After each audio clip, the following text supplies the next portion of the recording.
Jack Woods reporting for Penalty Box Radio in my dorm room. Yes, you heard that correct. I forgot a microphone before I went to Indiana Farmers Coliseum, so I'm finishing up in my dorm room with terrible lighting, but that's not important because it was Batman night as the Indy Fuel took on the Wheeling Nailers. It was really cool to see the Batman uniforms on the Indy Fuel, and they had away jerseys for the Wheeling Nailers. They were Joker uniforms. It was so cool. So, first period, the Alex Butcher and the Spencer Trapp scored the first 2 goals for the Wheeling Nailers, and the Wheeling Nailers had a 2-0 lead in the first period. And then the Fuel stormed back on Sam Kurker's first ECHL goal, and Dylan McLaughlin's goal tied the game at 2 apiece going into the third period. Unfortunately for the Fuel, Blake Siebenailer's goal broke the tie, and the Fuel lost 3-2 in regulation. Here is Coach Doug Christensen's full recap on the game as a whole.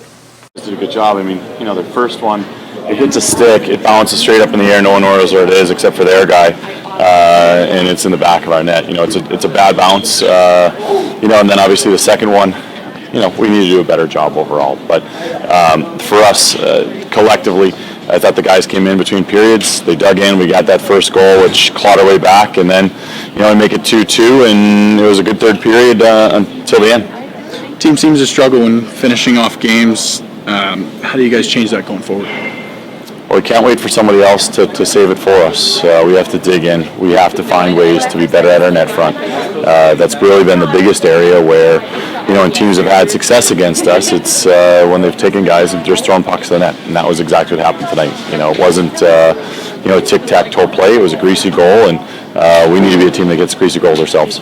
Wismierski came back tonight. What did you think of his play? I thought he was great. I thought he was a guy that we're missing.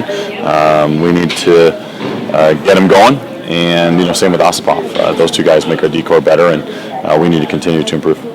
Clearly the team has no problem getting shots on goals, double out shooting the past 4 or 5 games.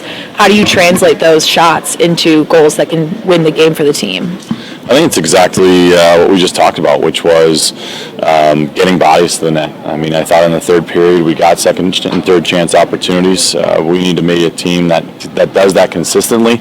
I didn't think we did as good of a job in the first period, although we really put a lot of pucks to the net.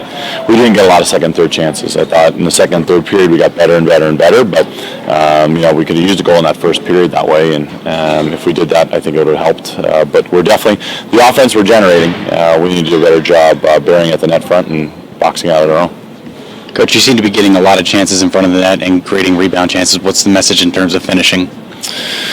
Sometimes you don't want to have the guys press too much because it gets in their own heads, but it's also a situation where those are sometimes just one-on-one battles. It's just you versus me, and you got to find a way to get lower and to win that battle and to find a way for it to go in the back of the net. Obviously for us right now, it's not the fact that we've lost a few games, it's the fact that we've been close. We've done a good job. We've many times outplayed them significantly and haven't got the result. We got to pick ourselves up. No one's going to feel sorry for us. We need to go get better tomorrow and improve. There are a lot of positives that you can take from this loss. What are some of the things that you're going to look for in the next game?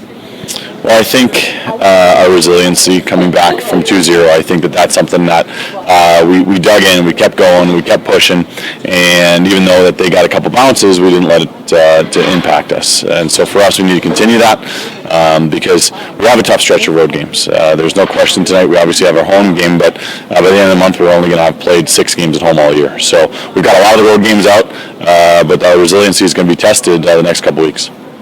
Thanks, Coach.